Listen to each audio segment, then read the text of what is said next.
Y vamos.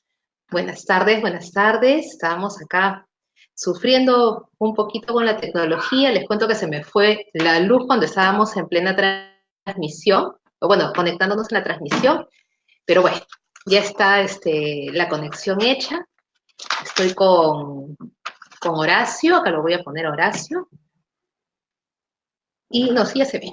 Y bueno, el día de hoy vamos a hablar sobre el tema que han solicitado, que es el sobrepeso. Hipnosis, ¿cómo nos ayuda la hipnosis y la PNL para bajar de peso? Creo que todos, bueno, no todos, pero la gran mayoría sufrimos y me incluyo totalmente con este tema. Así que sin más preámbulos vamos a darle pase a Horacio para que nos salude un poquito y ahí entramos al tema. Vamos, Horacio. Pues Buenas muy tardes. buenas tardes a todos y a todas. ¿Me escuchas? Yo perfectamente. ¿Tú a mí? ¿Me escuchas a mí? ¿Me escuchas?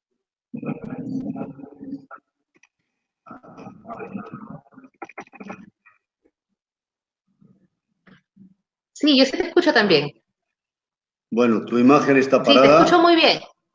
Vale, pues entonces, Sí, sí, te muy escucho. buenas tardes a todos y a todas.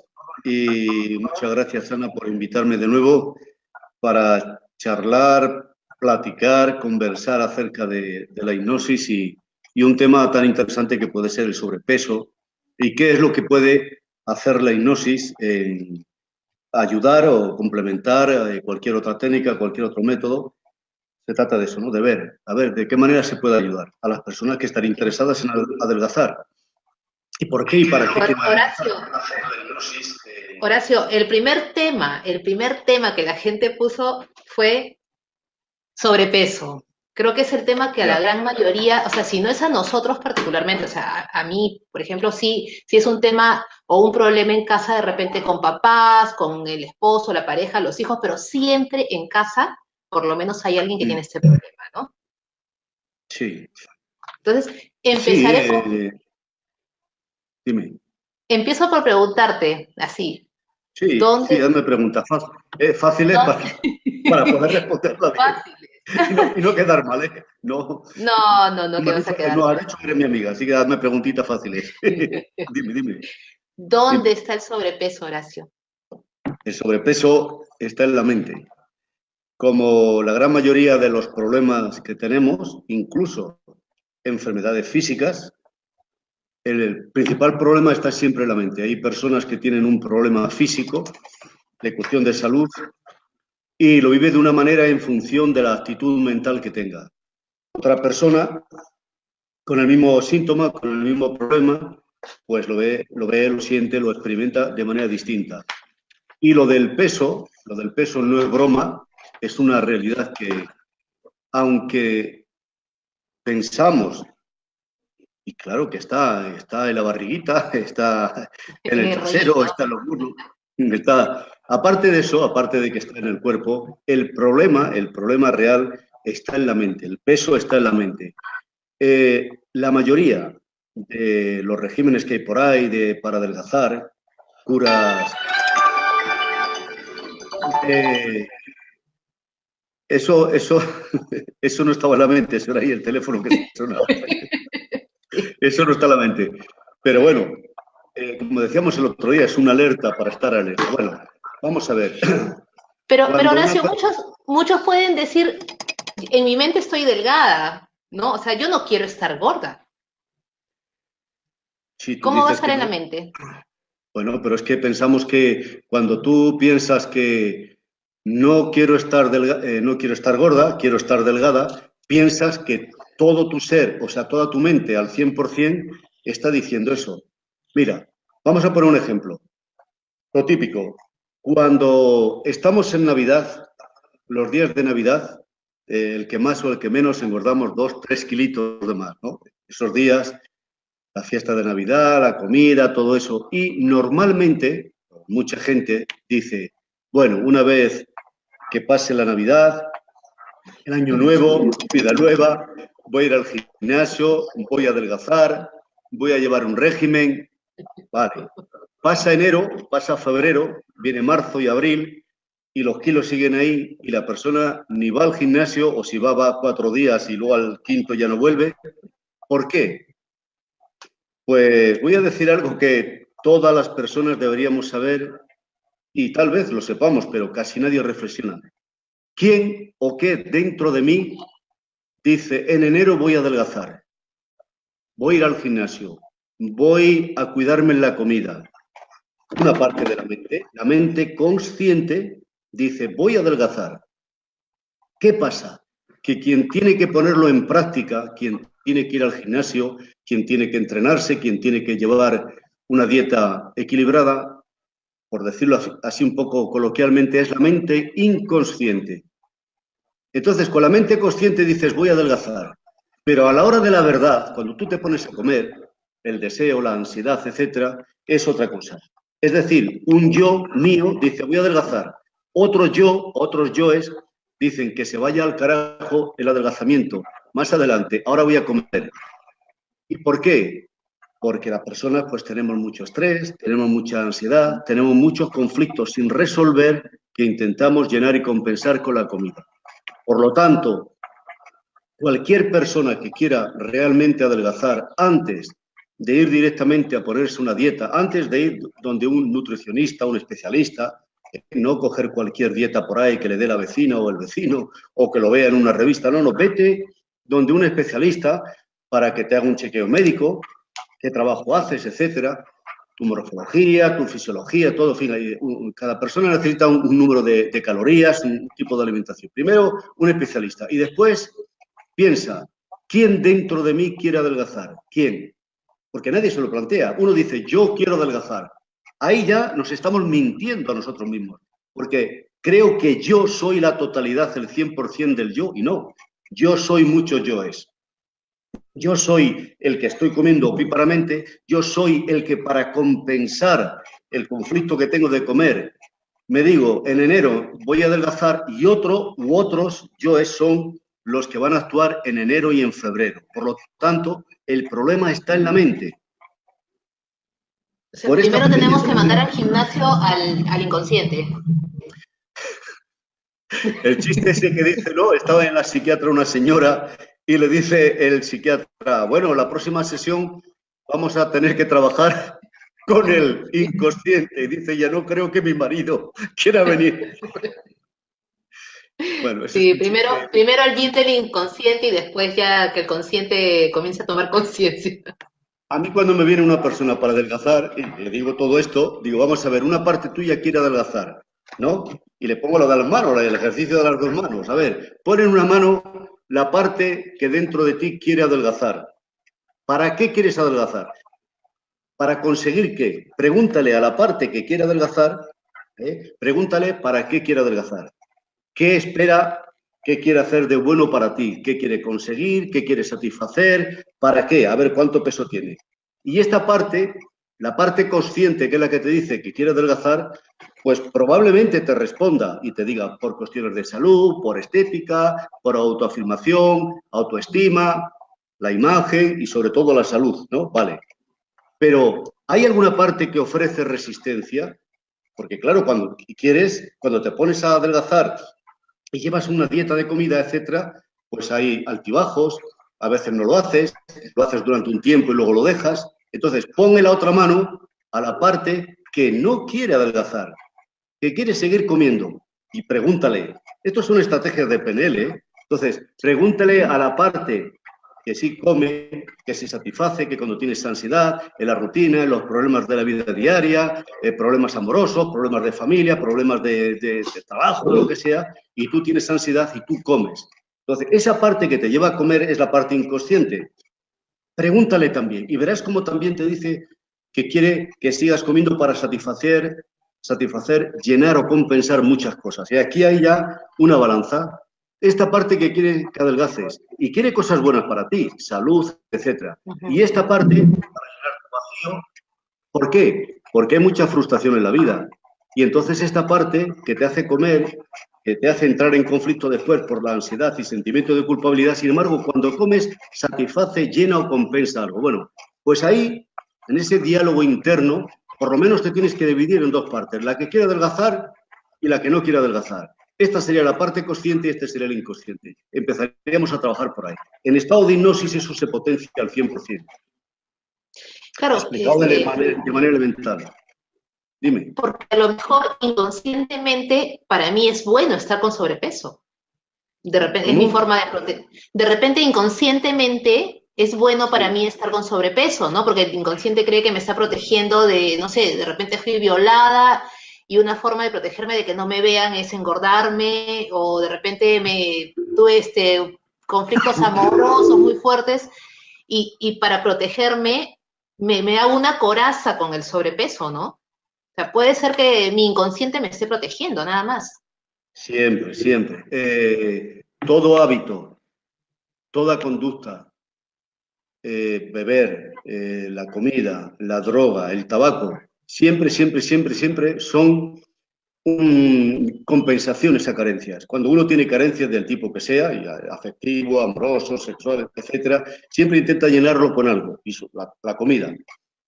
La comida o el tabaco, o la droga o otras muchas cosas, otros muchos hábitos y conducta. Pero siempre, siempre hay que preguntarse, cuando uno come en exceso y entra en conflicto entre la parte que quiere adelgazar y la parte que sigue comiendo, es preguntarse, ¿qué lleno o qué compenso con la comida? ¿De qué o de quién intento protegerme? ¿Intento aislarme, crear un muro de grasa a mi alrededor para protegerme? Acabas de decir eso de, pues si uno fue violado, etcétera. Yo recuerdo un caso, y tú a lo mejor te acuerdas que yo me parece que lo conté cuando estuve allí en ABMEZ, en México, que estuvimos precisamente hablando de todo esto, una muchacha que tenía unos 10, 11 años en el colegio y estaba un poquito más desarrollada de lo normal, pues ya tenía sus formitas de mujer, sus pechitos, las caderas, en fin, estaba bastante desarrollada para la edad que tenía. Y un día, pues en los urinarios, allí en los servicios, pues unos compañeros de clase, de una clase superior, abusaron de ella bastante brutalmente. Ella quedó muy traumatizada, y con la típica amenaza, si lo cuentas va a ser peor, en fin, le metieron miedo y ella guardó la experiencia traumática. Se quedó tan traumatizada que el resto de su vida, inconscientemente, intentaba mantener siempre un sobrepeso, engordar, comer, porque cuando empezamos a hacer trabajo ya con la hipnosis, empezó a descubrir las causas que le llevaron a engordar excesivamente, y la conclusión que se acaba dice, toda mi vida, cuando yo la traté tenía unos 40 años aproximadamente, y esto le había ocurrido con 10 años. Dice, toda mi vida he intentado tener un sobrepeso para no tener formas femeninas, para no estar atractiva de cara a los hombres, porque inconscientemente, su mente inconsciente, no el consciente, es decir, no solo planteaba conscientemente, sino a nivel inconsciente, ella decía, la mejor manera de protegerme, para que no abusen de mí, etcétera, etcétera, es no estar atractiva. Y si estoy gorda, si estoy obesa, no atraigo a los hombres, no corro riesgos, no me violan, etcétera, etcétera. Cuando tenía 40 años, empezó a tener una relación con un compañero de trabajo, una embajada allí en Madrid, y se sentían bastante atraídos. Entonces ella me comentaba, dice, yo creo que ya, tal como están nuestras relaciones, pues dentro de poco vamos a tener sexo, etcétera, y me voy a tener que desnudar, y a mí me da mucha vergüenza, etcétera, etcétera. O sea, con 40 años empezó ya a querer adelgazar, porque ya tenía una persona con la que compartir y pensaba que ya era el momento. A nivel inconsciente, como mecanismo protector para su seguridad, no correr riesgos, etcétera, se había refugiado en el exceso de peso porque era la única manera de estar. Era como un muro de grasa, como unas murallas que había construido alrededor, precisamente como mecanismo protector. En síntesis, la mente inconsciente había creado ese mecanismo protector a nivel inconsciente, porque uno no se pone a pensar y a razonar, bueno, voy a engordar para no atraer. Eso son actitudes, mecanismos, compensadores, etcétera. En la parte consciente, que no se entera de lo que pasa a nivel inconsciente, pues tenía el conflicto, no puedo adelgazar, etcétera. Pero como tú has dicho antes, el comer en exceso es una compensación a ciertas carencias. Claro, y porque también puede ser, Horacio, todo lo... Sino todo lo contrario. Y, ¿me estás escuchando? Sí, sí te escucho, Ah, ¿me ves? sí, ahora te estoy viendo perfectamente. Bueno, quiero decir que en la infancia, la educación que hemos recibido, la genética de la familia y sobre todo la educación. Entonces, en mi época, pues eso, come para que te ponga grande y gordo. Signo de salud eran los niños gorditos, rojizos, allí bien rollizos ellos, ¿no? Hoy en día, Sí. pues, hoy en día es todo lo contrario. Entonces, claro, si una persona está acostumbrada a comer mucho, por cuestión, porque te acuerdas de tu abuela, te acuerdas de tu madre, de tus tías, etcétera, que hacían unas comidas muy ricas, muy grasientas, etcétera, pues todo eso hay que trabajarlo. Y eso que está muy arraigado desde la infancia no es fácil, ¿eh? Porque son muchas costumbres, además tiene un fuerte componente emocional, recordar la comida de la abuela, las paelladas o las alubiadas, los potajes, en fin, este tipo de comidas, y eso tiene una connotación emocional. Bueno, la genética, todo eso hay que tenerlo en cuenta. Por eso he dicho que es Claro, cuestión de la mente. Dime. porque muchas veces todo se celebraba con la comida, ¿no? Y aún ahora celebramos, o sea, vamos a festejar comiendo, La vamos a comida, celebrar el sí, cumpleaños comiendo, el aniversario todo, comiendo, todo, todo eso, o sea, todo. todos los momentos felices de Una niñez reunión de son con negocios, comida. comida. Yo me acuerdo cuando yo fui deportista profesional, como tú sabes, y cuando ganaba, para celebrarlo, nos reuníamos unos cuantos y nos dábamos lo que se llama una gran jamada. No sé si ahí también se llama jamada. Comíamos, nos poníamos morados. A comidas muy fuertes y a celebrarlo. Sí, siempre, siempre, siempre cualquier fiesta, cualquier celebración de cualquier cosa. Fíjate una cosa que no deja de ser, yo no sé, iba a decir patética, no lo sé. Bueno, por ejemplo, la Navidad. Se celebra el nacimiento de Jesús, del Salvador, alguien que nos viene a traer un mensaje de amor, de paz, etcétera, etcétera.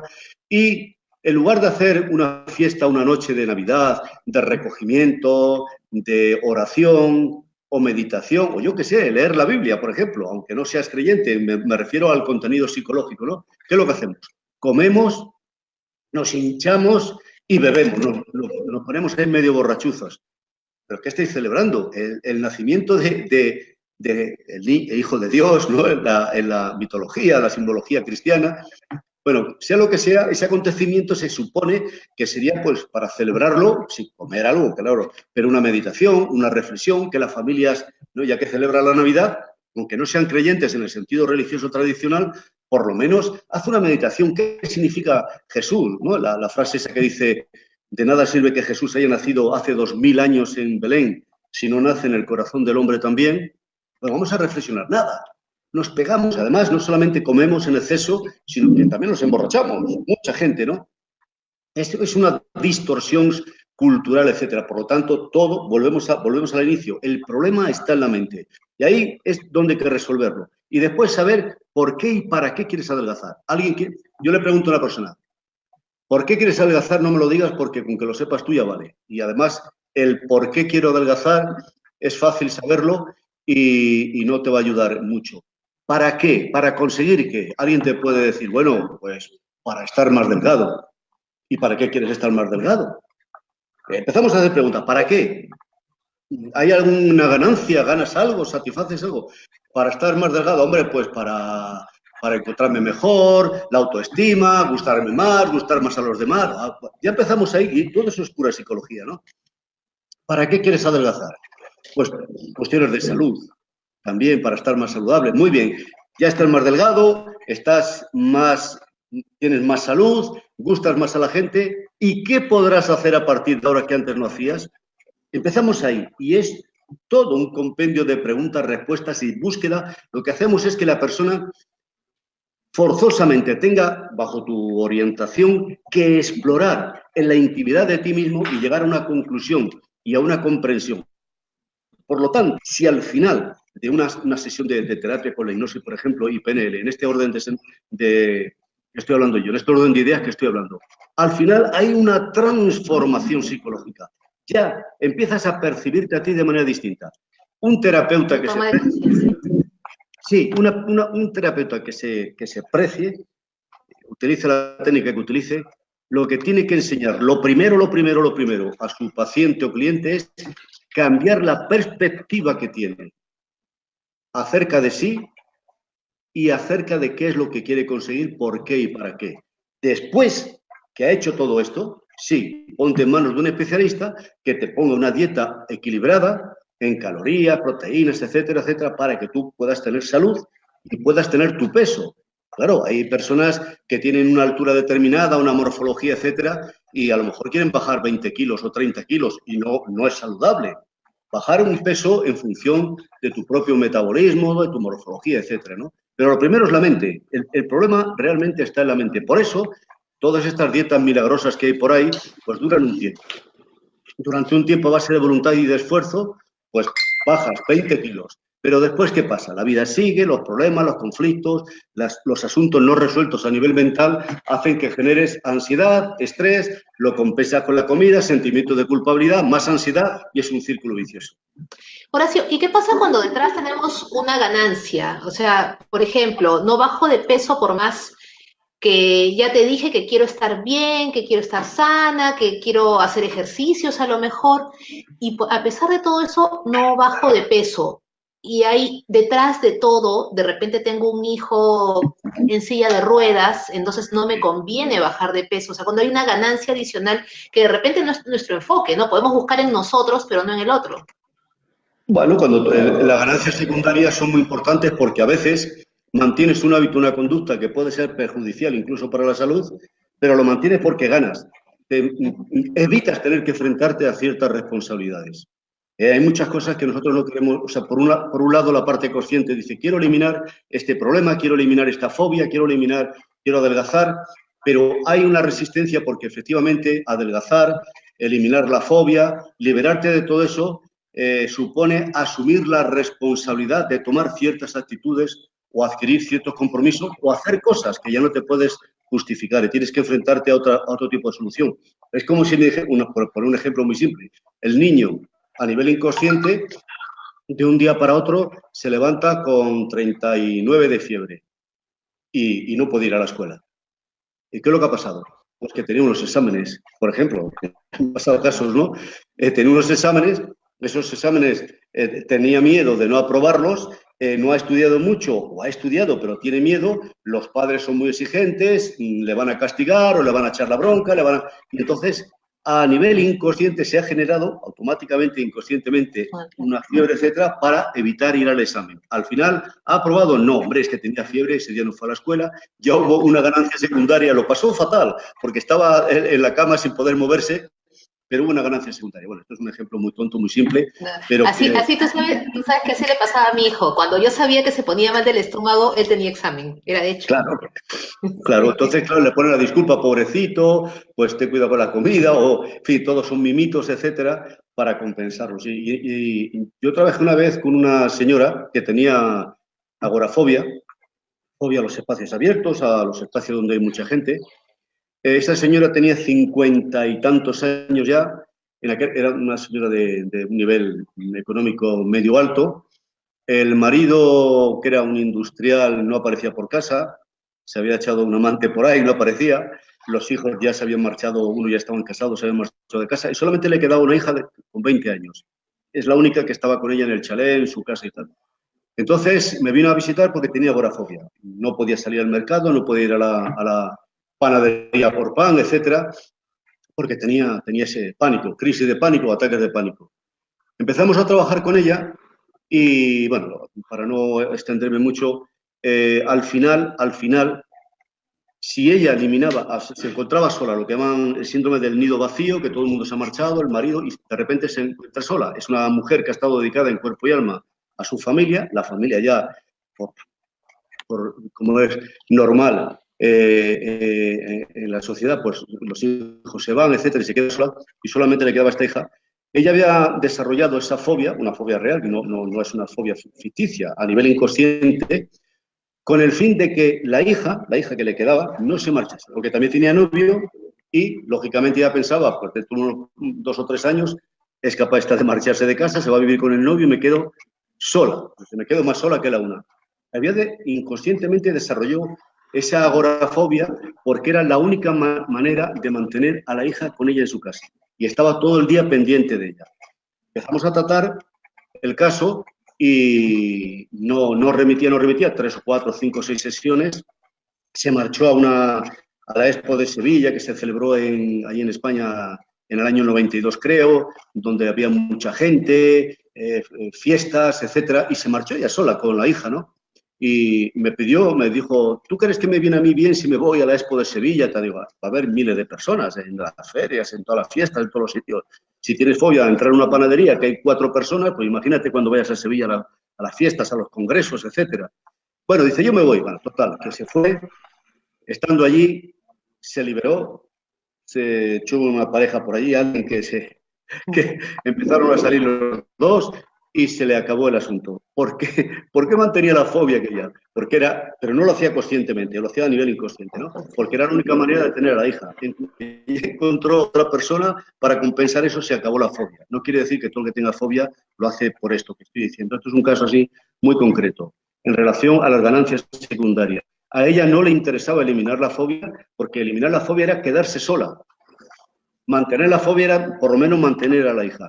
Ganancias secundarias. Sí, Lo he sí, explicado entonces, muy elemental, ¿eh?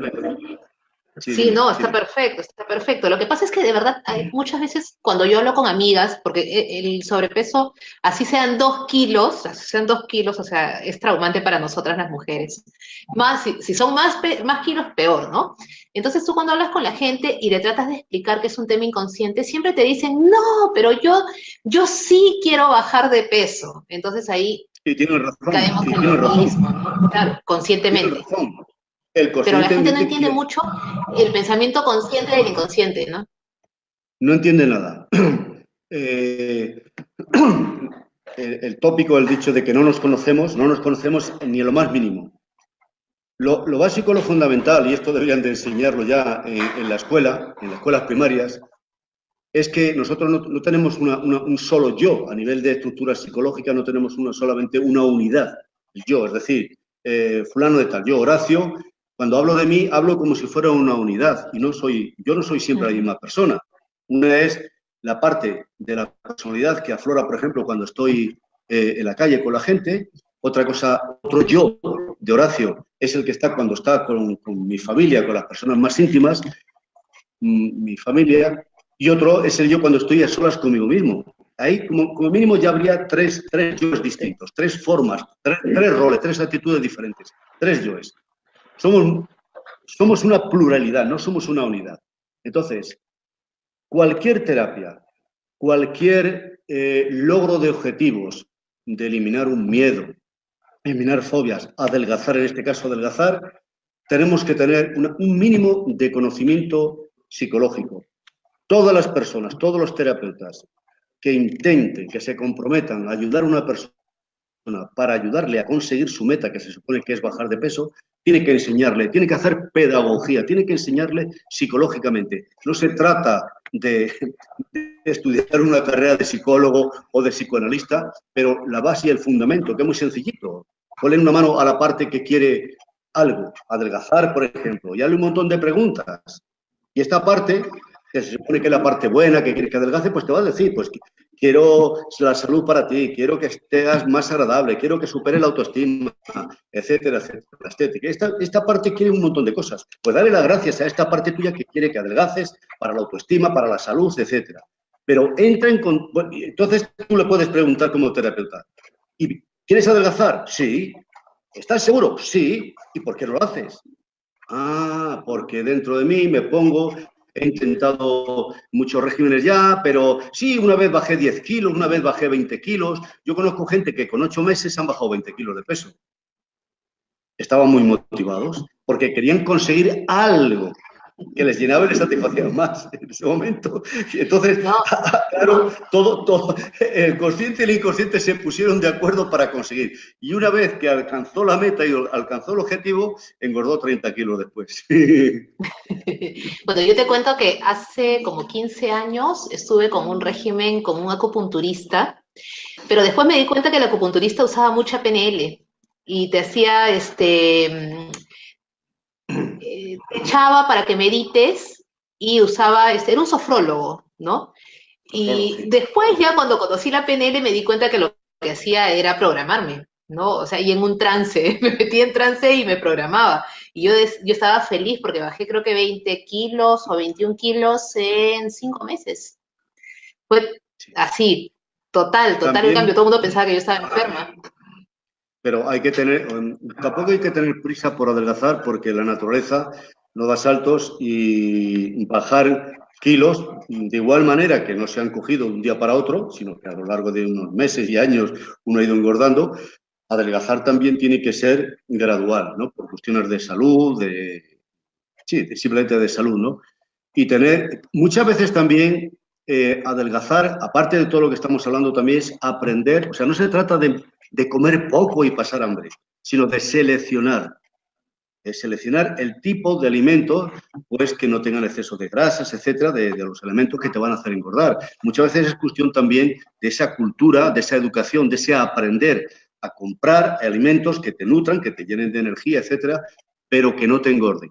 De igual manera que a un coche, tú no le metes al motor de un coche, tú no le metes cualquier gasolina o le metes un combustible que no es el apropiado, ¿no? Si a un coche de gasolina le metes gasoil o al revés, lo fastidias.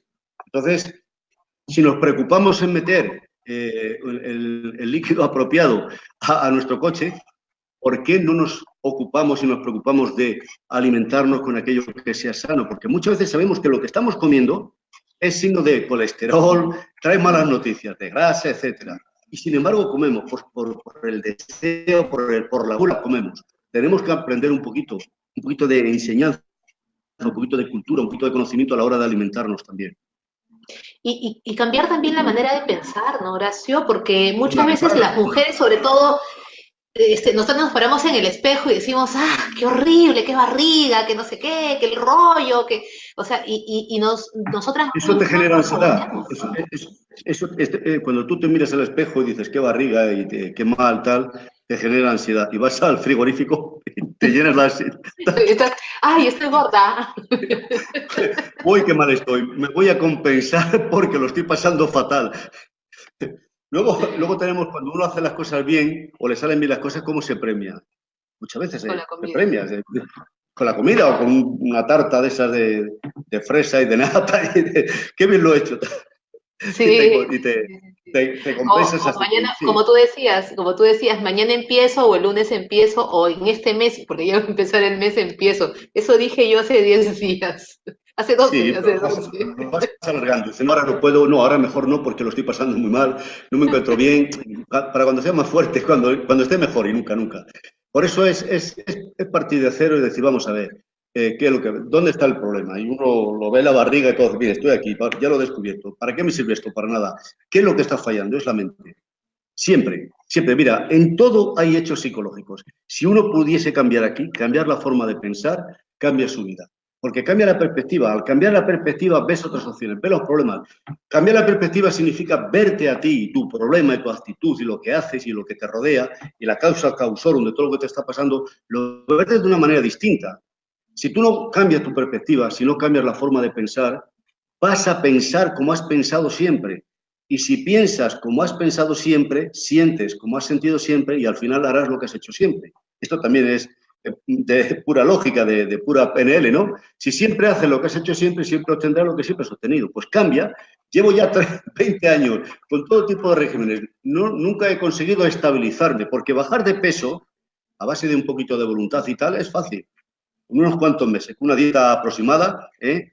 Como decía un amigo, tú te tomas todos los días un poco de lechuga y una zanahoria y verás cómo bajas de peso echando leche. El problema está en mantenerlo, pero mantenerlo no a base de ansiedad, de esfuerzo y siempre con una frustración. Y si ves un pastel tienes que mirar para otro. No, no, no, no, no, no. No. Tiene que ser una cosa que tiene que haber comprensión y valoración de lo que estás haciendo. Pero si mantienes una dieta a base de mucha voluntad, la voluntad es como una goma. Se estira, pero un momento que no se estira más y se rompe. Ahora sí, Entonces es entonces nuestra labor, bueno, la labor de todos los terapeutas es hacer tomar conciencia a la persona del problema. La pones en un trance, bueno, ya usando las herramientas de la hipnosis y haces una terapia que lo ayude. Bueno, lo que resuene con él, ¿no? Pero básicamente para el hipnoterapeuta, para el que hace PNL, es un poco eso, ¿no? Porque la PNL se agarra mucho de lo que es hipnosis. Entonces, que tome conciencia para que la terapia realmente sirva. Sí, lo que actualmente se está volviendo a valorizar, revalorizar, incluso en el mundo académico en muchos países, es la hipnosis, porque los estudios de metaanálisis, que ya lo dijimos la otra vez, Smith, Skirner y otros autores, otros investigadores, han demostrado que cualquier psicoterapia, cognitiva, conductual, sistémica, cualquiera, aumenta su eficacia, su eficiencia cuando se hace en el contexto hipnótico.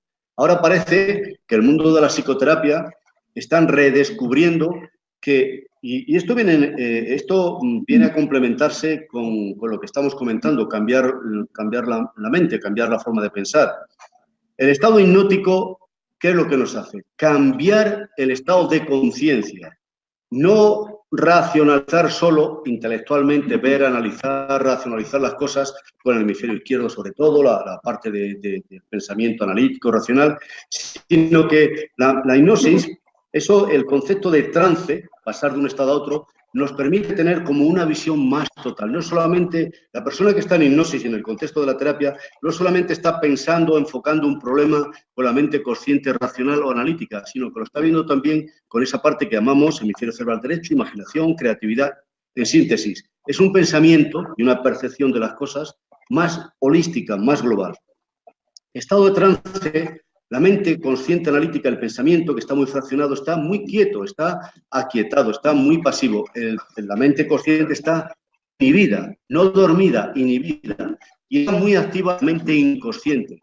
Erickson decía que toda persona tiene, a nivel inconsciente, a nivel de su mente inconsciente, todos los recursos que necesita para modificar la experiencia y alcanzar los objetivos. Por lo tanto, cuando tú entras en un trance hipnótico, en el contexto de la terapia, tu visión, tu percepción, por eso he dicho lo de cambiar la perspectiva, es totalmente diferente a cuando lo estás racionalizando. ¿Qué diferencia hay entre un psicólogo cognitivo-conductual al uso tradicional y alguien, otro psicólogo cognitivo-conductual que esté trabajando con la hipnosis? Pues que el cognitivo-conductual típico está racionalizando, está viendo los procesos cognitivos, etcétera, pero el otro lo está viendo exactamente igual, pero desde una perspectiva diferente, desde un estado de trance. Hay una mayor intuición, hay una especie de inspiración más profunda, hay una comprensión más grande, racional e irracional, consciente e inconsciente. Por lo tanto, en estado de hipnosis se facilita, se propicia una perspectiva diferente para solucionar los problemas. Normalmente, por eso la PNL y cualquier técnica, cualquier estrategia que se utilice en el contexto hipnótico va a resultar más eficaz, porque es como si dijéramos, en lugar de verlo con un tanto por ciento muy pequeño de tu capacidad mental las cosas, es como si lo vieras al 100%. Por lo tanto, la perspectiva es distinta y, por lo tanto, allí donde está el problema también está la solución. Es un estado de conciencia diferente al habitual y por eso a veces el lograr objetivos como adelgazar o lo que sea, con auxilio de la hipnosis, no es la hipnosis en sí, la hipnosis es un coadyuvante, un amplificador. El estado de hipnosis se facilita. Que en hipnosis ya hablas directamente con el inconsciente, ¿no? O sea, es una conversación más cercana. Teóricamente diríamos Entonces, que sí. hay una Esto mejor comprensión. sí, por decirlo en forma coloquial, estamos trabajando con el inconsciente. Ya la mente consciente participa de todo, está pasiva, pero quien pone en marcha, vamos a decir, toda la maquinaria que nos puede llevar al logro de nuestros objetivos es la mente inconsciente. La mente inconsciente sabe y puede más que el consciente. Tú conscientemente sabes que tener 20 o 30 kilos de más es malo para la salud y para la estética, todo. Uno conscientemente sabe que fumar es malo. Conscientemente lo sabemos. Y nos pueden mostrar radiografías y en los paquetes de tabaco actualmente pues se ponen ahí el cáncer y todo para asustar a la gente y la gente sigue fumando. Conscientemente. Sin embargo, cuando una persona le estás explicando las cosas o estás programando su mente para que deje el tabaco, deje de comer, a nivel inconsciente, tú facilitas una mayor comprensión y la sugestión, las estrategias que tú estás dirigiendo a la persona cuando se dirigen al inconsciente y desde el inconsciente afloran la capacidad de hacerlo, es porque estás actuando con la parte de la mente, que es el inconsciente, que es la que sabe y puede más. Estos tópicos que se dicen, a nivel inconsciente sabes más, es una realidad psicológica. repito, conscientemente sabes que algo es malo, nocivo, pero no dejas de fumar, o no dejas de drogarte, o no dejas de comer. Cuando cuando el inconsciente lo pones en marcha para que alcance el objetivo, puedes alcanzar aquello que racionalmente no conseguías. Claro, es que, o sea, la verdad es que el inconsciente es el 95% o un poquito más, de repente, el que domina nuestro actuar, ¿no? El consciente es mínimo, es mínimo. Entonces, un poquito, y ya haciendo terapia y bueno, encontrando el porqué, o sea, hay que examinar también un poco nuestro diálogo interno, nuestros temores, porque a lo mejor pensamos de que ya no lo vamos a hacer y que ya no podemos, o sea, simplemente yo no puedo bajar de peso. Y también es una forma de sabotearse, ¿no? O sea, encontrar el por qué, tomar la terapia para poder encontrarlo y ayudarnos y cambiar los hábitos, como tú dices, ¿no? Esta oración, con un poquito como para resumir. Sí, esto que acabas de decir tú está muy bien dicho, porque ese diálogo interno, lo acabas de explicar muy bien, Ana. Como yo lo he intentado muchas veces, ya me desanimo y qué bien me viene, ¿verdad? Sí, me justifico, no, si ya lo he intentado muchas veces, total, ¿para qué si no lo voy a conseguir? Y hay una parte que está diciendo, qué bien, voy a seguir comiendo. O sea, una parte dice, mira, lo utilizo mucho, es que lo mío es imposible, mira, es que lo mío es imposible. Y voy a seguir, ¿no? Total, ¿para qué voy a intentarlo si ya he fracasado? No, si yo lo he intentado. Te compensas a ti mismo, te justificas a ti Y mismo te y sigues comiendo. victimizas. Y Pasa finalmente te victimizas, claro. en plan de víctima, lo he intentado muchas veces, pobrecito, es que lo mío es muy duro, es que es muy difícil, no se puede conseguir. Son justificaciones, ¿no? Por eso volvemos al inicio, el problema está en la mente. Así es que cuando uno vaya donde un terapeuta, asegúrate que te va a cambiar la mente, que va a cambiar, que te va a enseñar. Antes de ponerte un régimen y a ponerte ahí cada X tiempo tienes que hacer esto, no. Cámbiame mi forma de pensar porque si no, mira, Einstein, y con esto podemos terminar si te apetece, Einstein decía, no se puede solucionar un problema con el mismo pensamiento que lo ha generado. O sea, ¿qué es lo que pasa en la humanidad? A niveles de los partidos políticos, etcétera, etcétera. Con la misma mente de siempre quiere solucionar problemas y así no vamos a solucionar nunca nada. Tenemos que cambiar aquí. Las ideologías son muy buenas, pero a la hora de aplicarlas es la mente del ser humano, ¿no? Y es lo de siempre. Entonces no se puede solucionar. Primero, cambia tu mente, cambia tu forma, cambia tu perspectiva. Súbete a lo alto de la montaña y ahí tendrás una panorámica amplia y ahí donde hay recursos, donde hay problemas, donde hay soluciones, cambia. Y la clave fundamental está en eso que llamamos la hipnosis. No estoy diciendo que la hipnosis sea la panacea, ni la varita mágica. No, pero ayuda Es un montón. la capacidad que tienes para ver las cosas tal como son, en su cruda realidad. Y te vas a dar cuenta también, de que tienes más poder, más recursos de lo que te imaginas. Erickson decía, toda persona tiene a nivel de su mente inconsciente todos los recursos que necesita para modificar la experiencia y alcanzar sus objetivos. Carl Gustav Jung decía, el inconsciente es nuestro amigo, nuestro consejero, nuestro aliado. En el inconsciente hay fuerzas que intentan curarnos y sanarnos. Y termino diciendo, el budismo zen, Taishen de Shimaru, un gran maestro de la escuela Soto Zen, decía, en el inconsciente está la verdadera sabiduría y la intuición. Y creo que los budistas saben bastante de la mente. ¿Y meditar nos ayuda, Horacio? Claro. La meditación, por ejemplo, del Zen, que yo practico muchos años, la práctica del Zazen o Sazen, de la escuela de Soto Zen, del maestro de Shimaru, pues se han hecho investigaciones en la Sorbona, en París. Paul Chorchard, catedrático de biología, con el maestro de Shimaru y todo un equipo de meditadores, de monjes y practicantes de la meditación Zen, se sabe con los experimentos con electroencefalograma y otros aparatos de la moderna neurociencia muy avanzados, que hay un apaciguamiento del pensamiento consciente, del córtex cerebral. Nuestra mente está muy fraccionada, pensamos 20.000 cosas. Entonces, lo que se sabe es que la meditación Zen aquieta la parte consciente, ¿no? Entonces, el pensamiento se vuelve muy calmado, muy tranquilo y se activa todo lo que tiene que ver con el sistema inmunológico, todo lo que tiene que ver con los procesos homeostáticos, todos los procesos fisiológicos del cuerpo, aparato cardiovascular, temperatura, circulación de la sangre, los biorritmos, la temperatura, todo se apacigua de tal manera que hay un restablecimiento de la vitalidad. Por ejemplo, el pensamiento muy alterado, pensamos mucho, las neuronas para el proceso del pensamiento absorbe o requiere de una gran cantidad de sangre, ¿no? La sangre fluye transportando el oxígeno para el cerebro, para esa hiperactividad que tenemos. ¿Qué ocurre? Entonces, ¿qué es lo que pasa?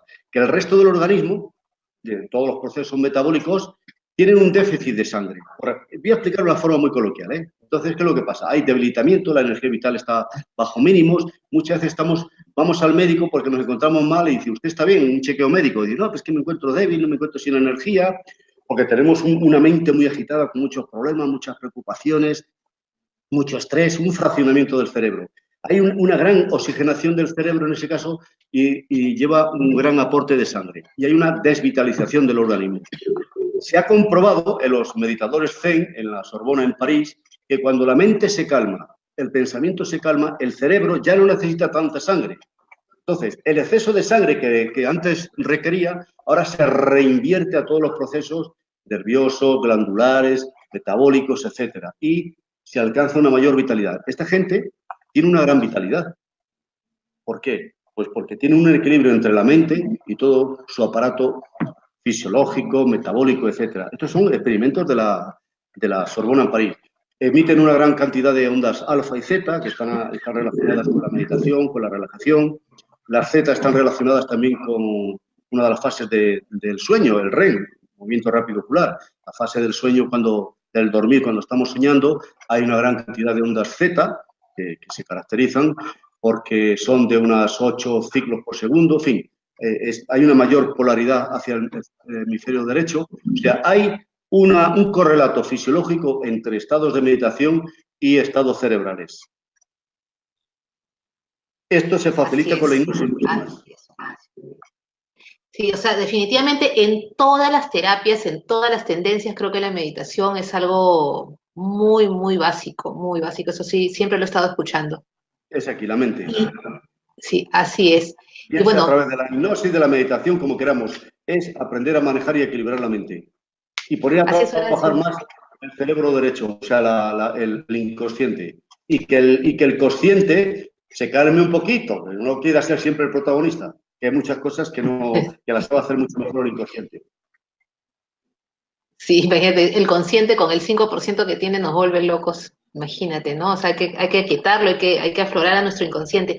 Horacio, quiero recordarles a mis compañeros de programación neurolingüística de acá de Perú y a los psicólogos, no tengo muchos compañeros psicólogos también, que el próximo año amenazamos con que estés acá en Lima.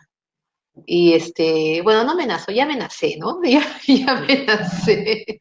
Luego, que luego no protesten, que tú ya estás avisando, ¿eh? Sí, y con bastante anticipación. Sí, por si quieren echar a correr, que les dé tiempo a correr. Y se quedan No, y a ver si armamos algunas terapias o algo para cuando vengas también. Así que vamos a tener el gusto de tener a Horacio acá en Lima. Lo estoy avisando, como digo, con tiempo, porque son 7 días de curso, ¿verdad, Horacio? 7 días, uno es dedicado a las regresiones, ¿no? ¿Verdad? El curso completo, el intensivo de hipnosis y patrones de cambio en PNL, más regresiones con fines terapéuticos y protocolos, ¿no? Lo que es un protocolo para ver qué es, porque se discute mucho y hay gente que dice que no existe la hipnoterapia, que no hay un protocolo, ¿no? Entonces, yo me he empeñado a través de este intensivo de demostrar, por lo menos aportar que sí puede haber un protocolo para que este tipo de maniobras que hacemos, hipnosis y PNL, pues podamos llamarle un proceso de hipnoterapia, ¿no? Y son 7 días intensivos, ¿no?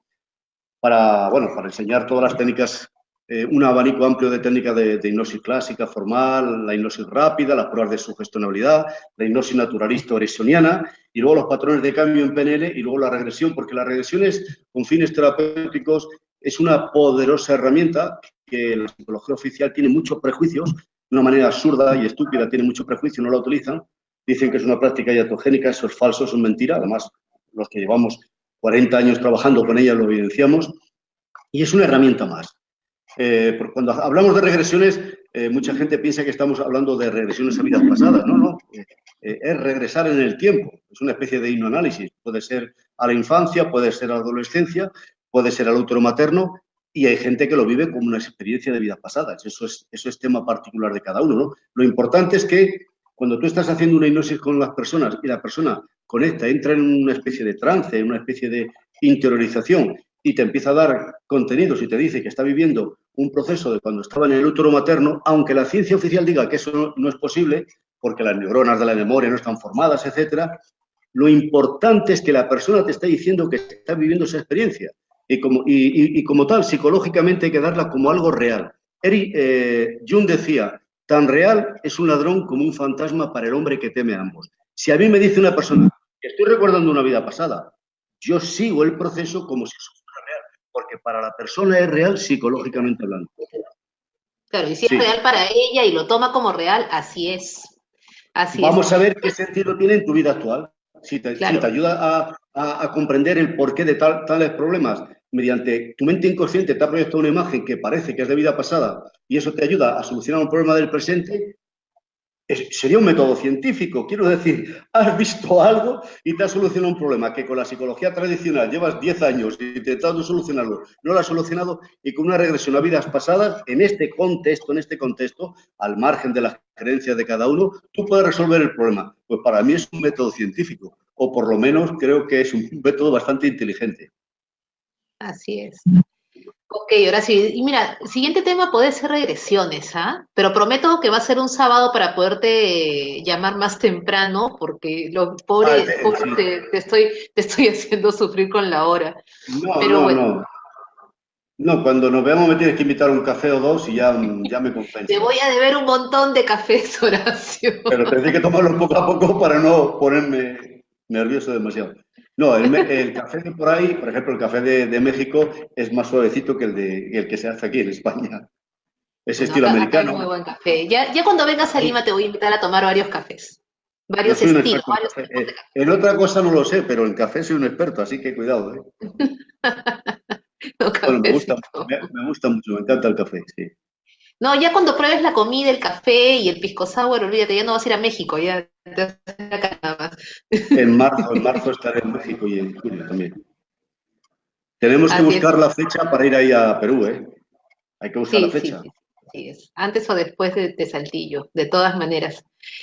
Bueno, Horacio, ha sido un gusto, un placer, muchísimas gracias. Y la próxima podemos hablar de regresiones, porque es un tema así Muy bien. muy interesante. Sí, muy interesante. Muchísimas gracias, Horacio. Gracias a ti por la deferencia y gracias a nuestros oyentes por la paciencia en aguantarnos. Sí, muchísimas gracias, profe, muchísimas gracias. Hasta la próxima. Cuídate. Hasta luego.